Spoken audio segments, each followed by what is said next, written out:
सभी का स्वागत है। और आज का जो सेशन है ये भूमि बंदोबस्त यानी कि टिहरी ये राज्य के संबंध में भूमि बंदोबस्त की मेन मेन जो भी चीज़ों को हमें जानना है। हालांकि आप सभी जानते हैं कि ब्रिटिश शासन जो है उत्तराखंड में जो भी नए नए नियमों को जो भी ला रहा था वो सभी जो है धीरे धीरे टिहरी राज्य में फॉलो हो रही थी। और हालांकि टिहरी रियासत या टिहरी राज्य के जितने भी नरेश हुए हैं ये सभी के सभी जो है ब्रिटिश सरकार के अधीन ही इन्होंने शासन भी किया है। ठीक है, ये चीजें भी आप लोग हमेशा ध्यान में रखिएगा। और आप लोग अगर ये उत्तराखंड के इतिहास में देखेंगे तो मैक्सिमम जो टिहरी रियासत के जो भी राजा रहे हैं, नरेश रहे हैं, ये सभी जो है विदेश घूमने और ये अपने कामों के लिए भी गए हैं। और ये किन के संरक्षण में गए हैं? ये ब्रिटिश सरकार के संरक्षण में गए हैं। ठीक है, तो इतनी चीजें ध्यान में रखिएगा। चलिए हम आगे सेशन को बढ़ाते हैं। राज्य की समस्त भूमि का जो स्वामित्व था ये किसके हाथों में था? और ये राज्य की भूमि का समस्त जो स्वामित्व था ये राजा में ही नहीं था। ठीक है, आप देखिए जितने भी ब्रिटिश शासन जब आया था तो उसने इन्हीं सब ये चीजों में क्या किया था, वो चेंजेस जो है किया था उसने। और बाद में उसने जो है हिस्सेदारी प्रथा को लेकर आया था। ठीक है, लेकिन अगर टिहरी रियासत की हम बात कर रहे हैं तो उस समय भी अब वहाँ पे राजा का शासन था, तो जो भी समस्त भूमि थी वो सभी राजा के अंडर में थी, यानी कि राजा की ही थी वो। ठीक हो गया, उसके अंडर में कोई भी जमीन उसको, यानी कि टिहरी रियासत का कोई भी व्यक्ति अपनी जमीन को भी बेच नहीं सकता था, क्योंकि उसकी भी जमीन जो है वो ये राजाओं के स्वामित्व में थी। ठीक हो गया, तो आगे हम देखते हैं कि आगे क्या क्या होता है। तो टिहरी राज्य के हिस्सेदारी की स्थिति जो है ये ब्रिटिश गढ़वाल के हिस्सेदारी से अलग थी। और वो अपनी हिस्सेदारी को की यानी कि वो अपनी हिस्सेदारी की भूमि को टिहरी नरेश की आज्ञा के बिना बेच नहीं सकता था। ठीक है, ये चीजें मैंने आप लोगों को कल समझा भी दी थी कि यानी कि सारा स्वामित्व राजा के हाथों में था। आगे बढ़ते हैं। ये राज्य के ये गांव में राजा की आज्ञा से जो व्यक्ति ये किसी कृषि भूमि पर वो खेती बाड़ी या कृषि वो करता था तो उसे टिहरी रियासत में आसानी के नाम से जाना जाता था। अब ये वर्ड ध्यान में रखिएगा, कभी अगर कहीं पर भी पूछ दे आसानी ये कौन थे, तो टिहरी रियासत में राजा की आज्ञा से कोई भी व्यक्ति अगर कृषि भूमि करता था, ठीक है, तो उसे आसानी उसे कहा जाता था। ठीक है, अब यह आसानी जो है या और या फिर आसामी भी इसे है, ये कहीं पर हम इसको जो देखते हैं तो दोनों ये जो नामों का मीनिंग एक ही है, कृषि कार्य करने वाला व्यक्ति जो कि राजा के अधीन में या उसकी आज्ञा से काम करता था। तो ये तीन प्रकार के होते थे। ठीक है, और अब ये कौन कौन से हैं? जो फर्स्ट है आपका ये मोरूसीदार आसामी।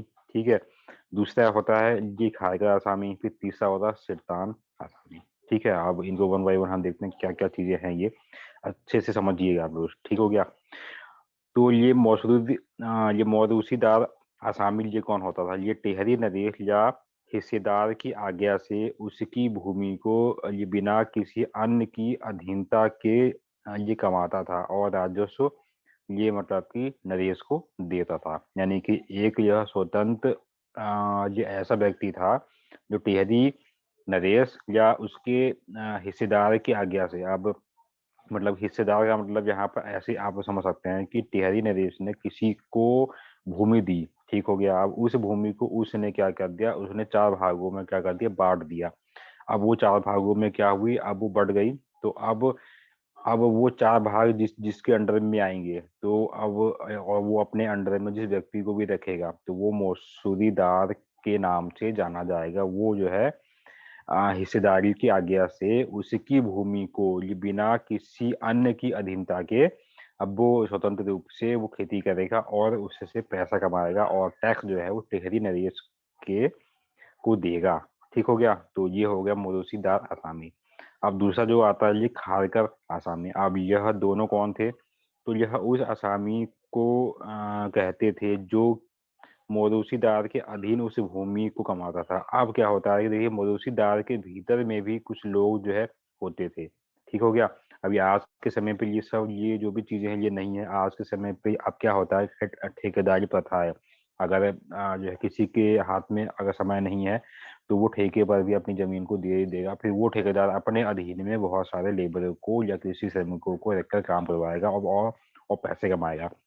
लेकिन उस समय की व्यवस्था में यही जो अभी हम देख रहे हैं यही चीजें लागू होती थी। ठीक हो गया। अब ये मवेशीदार के अधीन में होते थे खाए कर। ठीक है। तो अब ये इनको देगा और इनसे जो भी पैसा अब ये मिलेगा तो अब ये लोग कमाएंगे। फॉर एग्जाम्पल के लिए अब मान लो कि आप जो है मवेशीदार हैं, ठीक मान लीजिए, ठीक है, और आपके अंडर में ये खाएकर भी है और ये सितान भी है। आपने इन दोनों लोगों को अपनी भूमि दे रखी है कि आप इस पे ये खेती बाड़ी या जो भी करना है करो, और फिर जो भी लाभ होगा आप मुझे इतना मतलब लाभ आप मुझे देंगे। ठीक हो गया। और उसमें से टैक्स जो है निकाल कर तो, और बाकी जो है टैक्स ये लोग ये टिहरी नरेश की कोष में जमा करते थे। ठीक हो गया। तो आप इस रूटीन को ऐसे समझ सकते हैं कि मवेशीदार के अंडर में ये दोनों हुआ करते थे। ठीक है। तो चलिए आगे हम बढ़ते हैं। दूसरा अभी तीसरा पॉइंट जो आता है ये है सितान असम में। ठीक है। अब ये क्या होता है, अब ये किसी मवेशीदार के अधीन उसकी भूमि नगद रकम पर ये कुछ अवधि के लिए ये लेता था। ठीक हो गया। यानी कि जैसे अगर हम वर्तमान की बात करते हैं तो हम क्या करते हैं कि हम ठेकेदारी प्रथा या बटाई प्रथा पर हम किसी को भूमि दे देते हैं। तो ठीक उसी प्रकार से ये जो सितान था तो ये जो है मवेशीदार से ये भूमि को ले लेता था कि भाई 1 हेक्टेयर या 1 एकड़ जितनी भी चाहिए होती थी वो उसे लेके एक निश्चित अवधि के लिए कि मुझे 1 साल 2 साल या 3 साल के लिए, और एक निश्चित फिर ये रकम के बेस पर इससे ये ले लेता था और उस पर खेती करता था। ठीक है। अगर ये व्यक्ति नहीं मिलता था तो ये जो मवेशीदार जो है ये खारकर को अपनी भूमि दे देता था। तो इस रूटीन में ये चीजें होती थी। ठीक है। आप एक तरह से समझ सकते हैं मवेशीदार उस समय का ये कौन हुआ करता था, ये उसका उस जमीन का प्रबल दावेदार, या फिर इसको दूसरे शब्दों में कहें कि ये बड़ा ये ठेकेदार, फिर उसके अधीन में ये दोनों आते थे। ठीक है। आगे बढ़ते हैं हम। तो नरेंद्र शाह के शासन काल में यह प्रावधान भी हुआ था कि मवेशीदार की भूमि पर 12 वर्ष से अधिक की अवधि तक नियमित रूप से लगान देने वाले जो सिटान थे ये खायकर बन जाते थे। मतलब ये जो है सिटान की जो श्रेणी होती थी ये सबसे निम्न श्रेणी मानी जाती थी। अगर कोई सिटान जो होता था वो अगर 12 वर्षों तक नियमित रूप से लगान देता था तो उसको जो है खारकर की श्रेणी में माना जाता था, उसको एक पद ऊंचा माना जाता था। तो ये जो है नरेंद्र शाह के शासनकाल में ये व्यवस्था हुई थी। ठीक है। समझते हैं आप सभी लोग। तो मुझे कमेंट्स के माध्यम से भी मुझे बता भी दें। यस। चलिए अब वन नीतियों के बारे में हम यह देखते हैं। अब वन नीतियों के बारे में जब हम देखेंगे तो हम फिर से यहाँ पर चर्चा करेंगे ब्रिटिश कुमाऊं और टिहरी राज्य। ठीक हो गया। तो इनके दोनों में हम देखते हैं। देखिए ब्रिटिश ये कुमाऊं की बात अगर हम यहाँ पर अगर ये कर रहे हैं तो हालांकि वो सभी उत्तराखंड का जो क्षेत्र था वो सभी ब्रिटिश कुमाऊं के अधीन ही माना जाता था।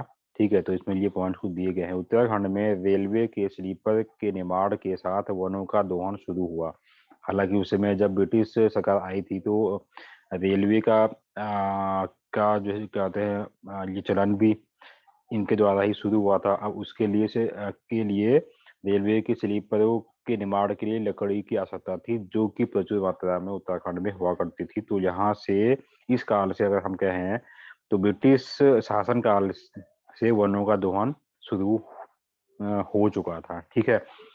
तो अब उस समय कोई नियम या कानून तो बिल्कुल नए नहीं थे, लेकिन धीरे धीरे जब ये देखा गया कि वनों का दोहन हो रहा है तो बाद में नियम कानून जो है ब्रिटिश शासन के द्वारा ही बनाए गए। ठीक है। और उसमें क्या क्या हुआ अभी हम जानेंगे।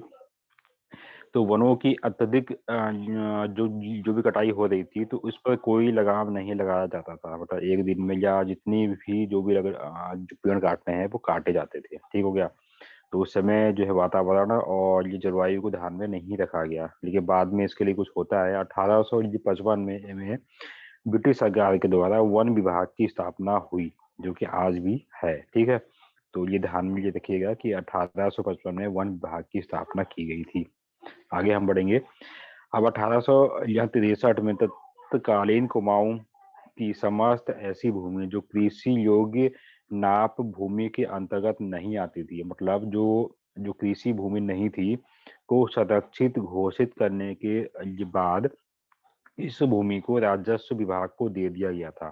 ठीक है, इसका मतलब यह है कि जिस भूमि पर खेती बाड़ी नहीं होती थी, उस भूमि को जो है संरक्षित क्षेत्र घोषित करके रेवेन्यू डिपार्टमेंट को ये ब्रिटिश सरकार ने दे दिया। ये सारे डिपार्टमेंट उन्होंने क्या किए थे, बनाए थे, और उनका प्रबंधन का जिम्मा किसको सौंपा था? वो कमिश्नर के अधीन इसका प्रबंधन जो है सौंप दिया गया था। कमिश्नर ही इसको देखेगा।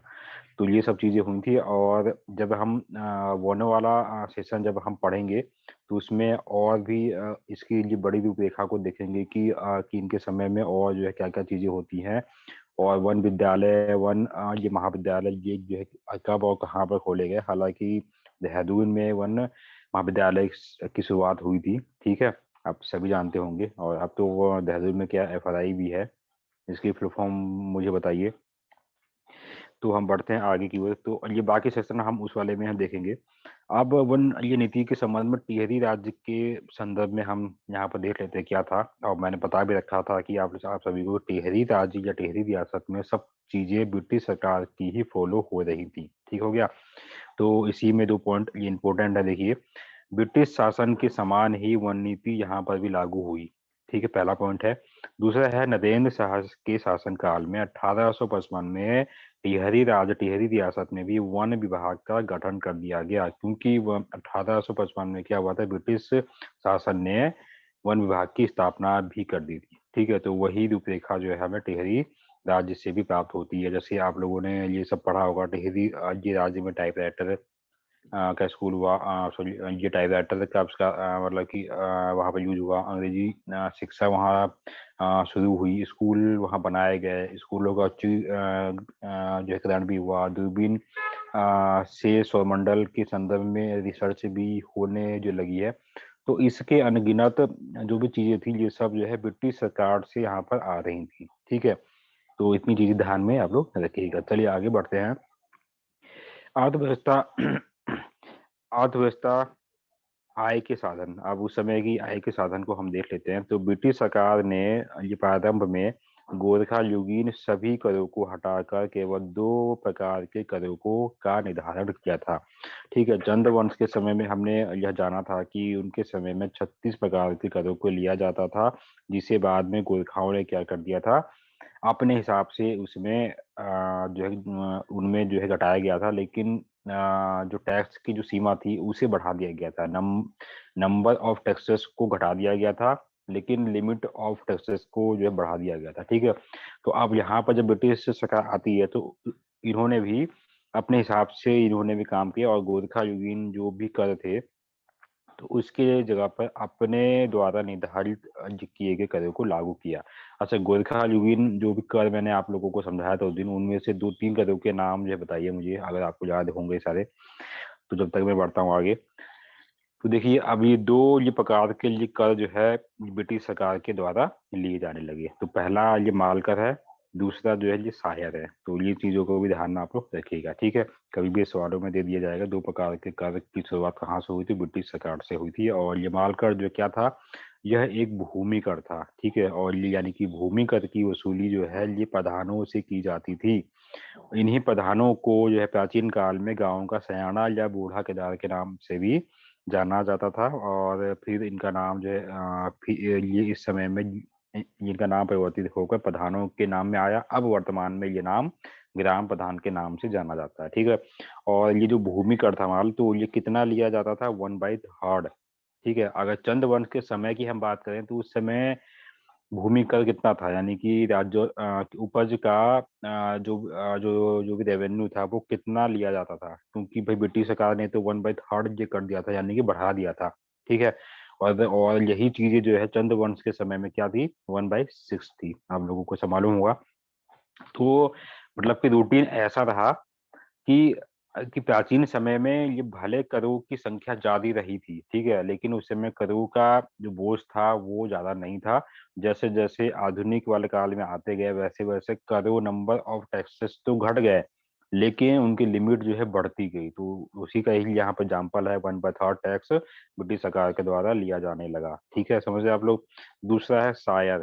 ठीक है, शायर टैक्स। अब ये था, ये कृषि राजस्व ये कर था, यानी कि ये जो है कृषि से संबंधित ये नहीं था, ये उससे अलग था। तो इसमें कौन कौन सी चीजें आती थी, तो इसमें सीमा शुल्क, नमक कर, आबकारी कर, और ये जो हो ये है डाक कर। तो इन ये करों को इस सहायक वाले जो टैक्स में शामिल किया गया था। ठीक हो गया। तो इसके अधीन में और भी तमाम तरह के और भी छोटे बड़े जो भी कर थे वो लिए जाते थे यहाँ पर। तो इनकी कोई एक ऐसी लिमिट नहीं थी, वो डिपेंड ये करता था कि नंबर और क्वांटिटी के हिसाब से टैक्स लगते थे। ठीक हो गया।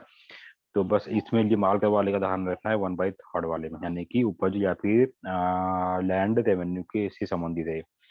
चलिए, अब तो ये ब्रिटिश में तो देख लिया हमने, अब टिहरी रियासत में भी थोड़ा सा हम देख लेते हैं। ठीक है। तो देखिए, टिहरी रियासत में राज्य के आय के स्रोत उस समय क्या क्या थे। ठीक है, तो भूमि कर, ये तो सभी में ही था। ठीक हो गया।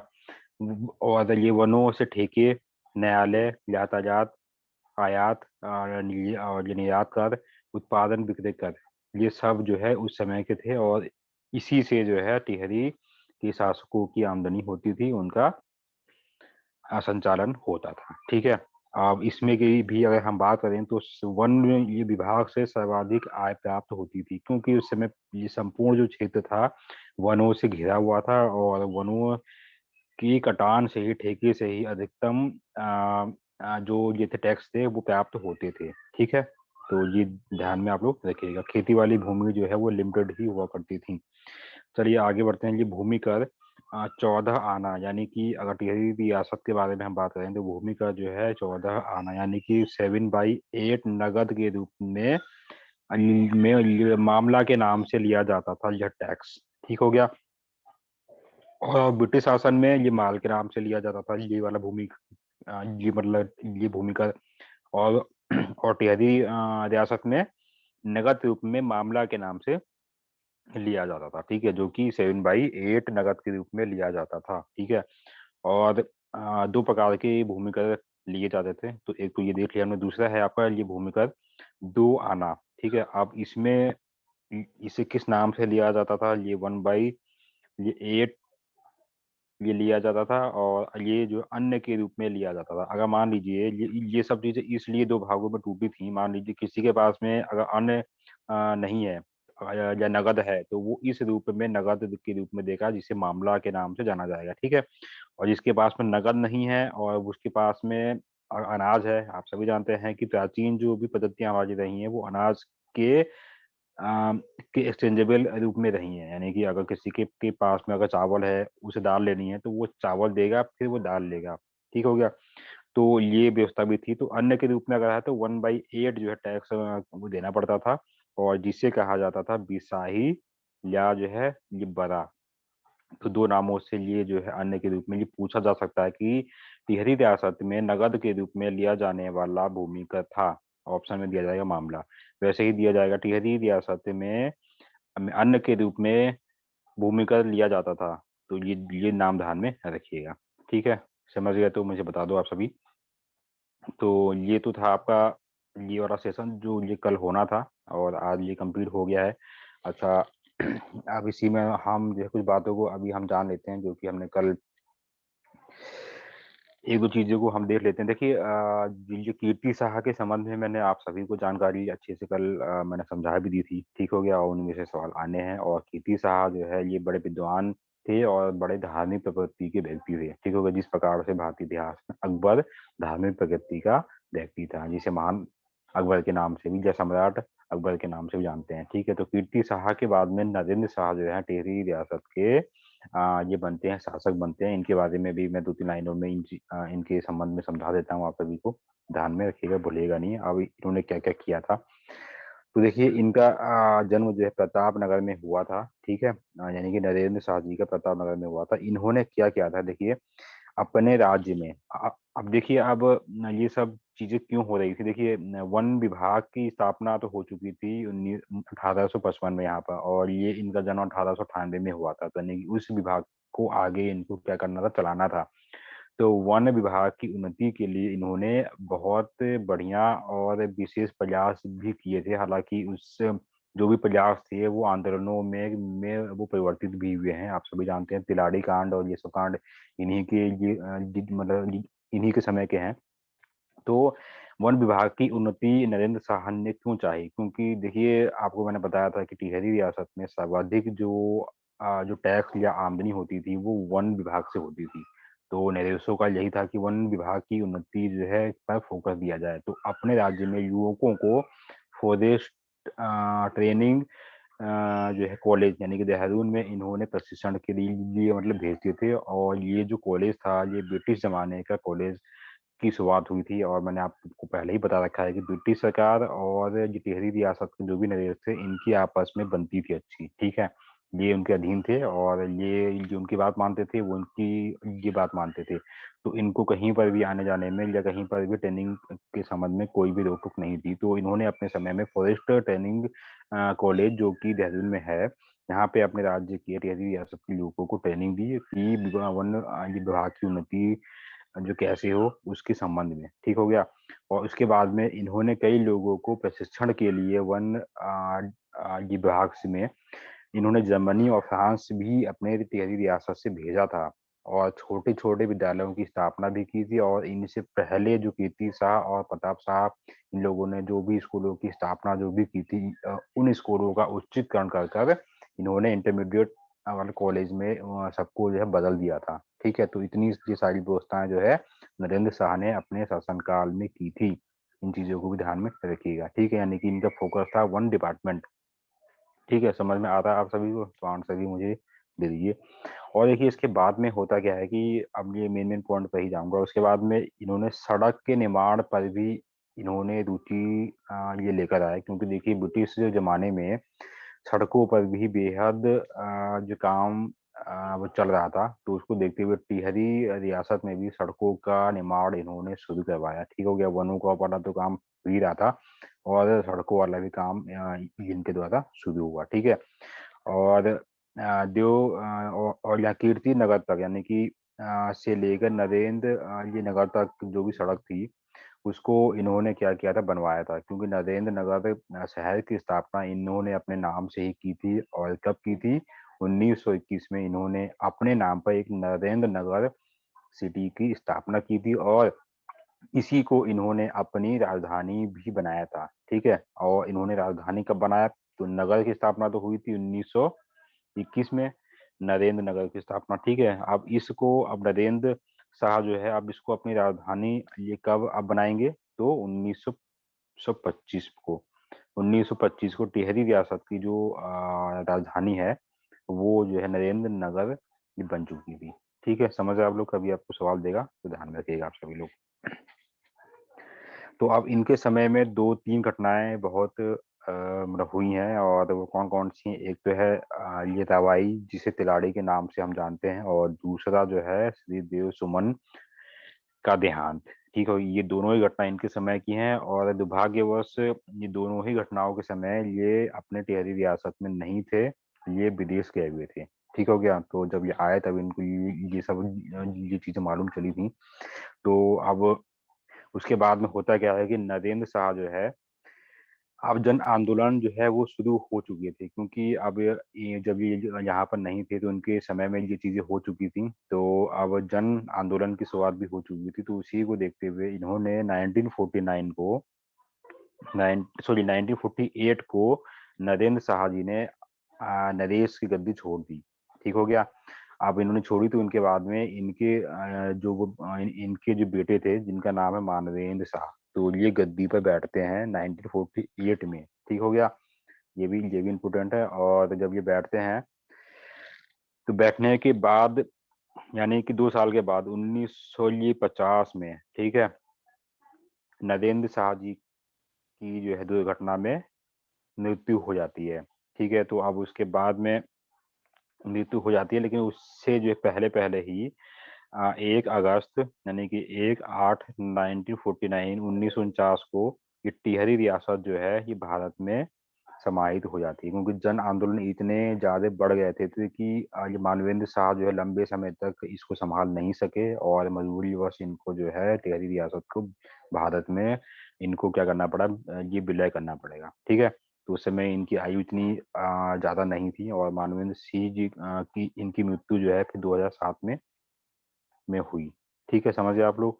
तो ये जो एक रूपरेखा थी, इसी सेशन में मैंने आप सभी को टिहरी रियासत के राजाओं नरेशों के संबंध में भी मेन मेन जो भी थे पॉइंट, वो मैंने आप सभी को समझा दिए हैं। तो इन चीज़ों को एक बार आप लोग देख लीजिएगा। और आप लोगों से और आप सभी से निवेदन भी है कि अगर आप लोगों ने हमारा यूट्यूब चैनल को सब्सक्राइब नहीं किया है, तो उसको जो है शेयर कीजिए। सब्सक्राइब भी आप लोगों को ही करना है, ठीक है, क्योंकि ये वीडियोज़ जो भी हमारी होती हैं क्लासेस, ये सब चीज़ें उसमें लोड की जाती हैं। ठीक है।